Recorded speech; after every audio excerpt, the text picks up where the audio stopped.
ukuthi lelizwe alikakhululeki. Iningi labantu balelizwe bayahlupheka.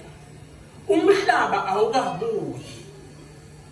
Uma sebesayida namabhunu ADA namabhunu amhlophe, sebesayida namabhunu amnyama, bedayisa okwalwelwa kanzima oTata Mandela, obaba Oliver Tambo nabanye. Sithi kuyinhlamba, kuyichilo ukuthi namhlanje sebebukela ngisho iConstitution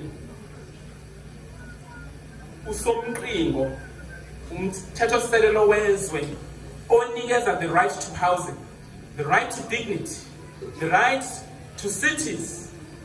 Wonke lamalungelo esinawo uhulumeni we-ANC ne-DA ithi lawo amalungelo awasifanele. Sesi-right bathi bampintshene emadolobheni, bampintshwa abantu abamnyama abahluphekile. Ngakho-ke bahlali, sithi lo mthetho uyichilo, uyihlazo, uyinhlamba emhlabeni wabantu abamnyama. Yingakho sithi sizowuphasela inselelo in the streets and in the courts. Okwenu bahlali ukuthi nizilungiselele ukuvikela wonke amalungelo esawazuza ngaphansi kwentando yeningi. Njengamanje silindele ukuthi nilindele ubuholi mabuthi on your marks, get set, ready. Niwulindele go. Uma ningayithambisa bahlali, ningezi e-ofisini labahlali ukuthi ngiyadilizelwa this and that, ngoba niyobe nivumile la nihleli khona ukuthi niphucwe lokho obekuyihawu lenu.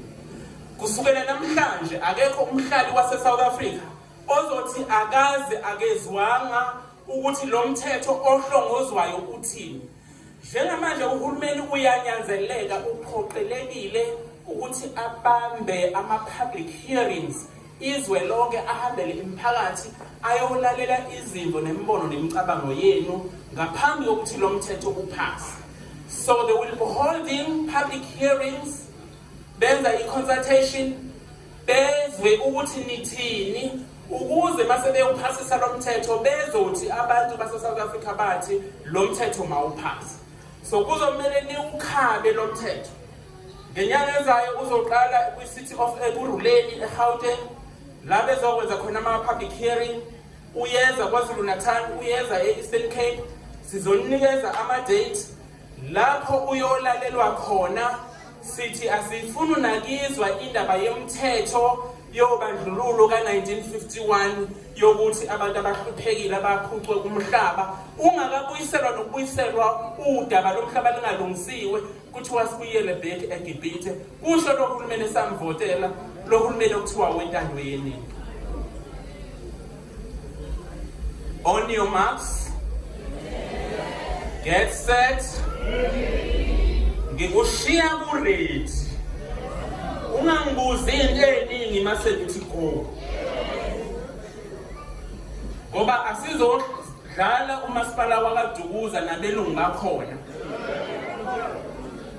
Sizothi siyiwinile indaba yokungaya emgigimbe, kanti sekuvulwa elinye iwindi. Bayibambezele nje ngoba balindele umthetho ozovuna bona ukuthi uphasiswe. Sithi asindawo.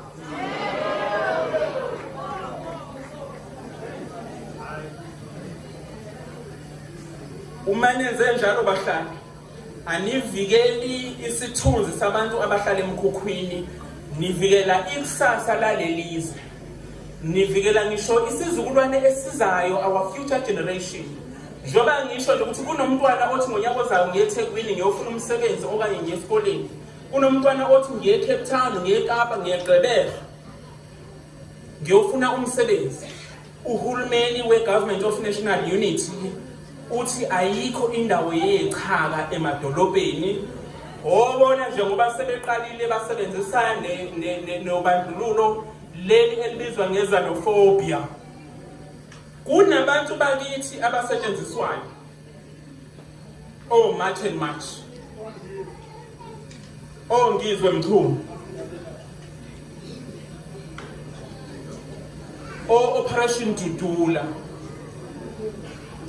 Bahlali, nina niyakwazi ukufunda, you can read between the lines.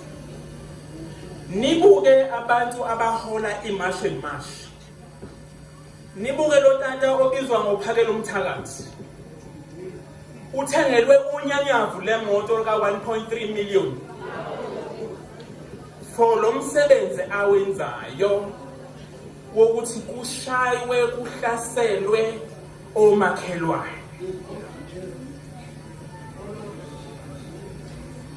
Bahlala anizanga la ngephutha. Thina njengombutho wabahlali sisamile ekutheni umuntu ungumuntu ngabantu. Asikudluki kulokho. Sisamile ekutheni unyawo alunampumulo.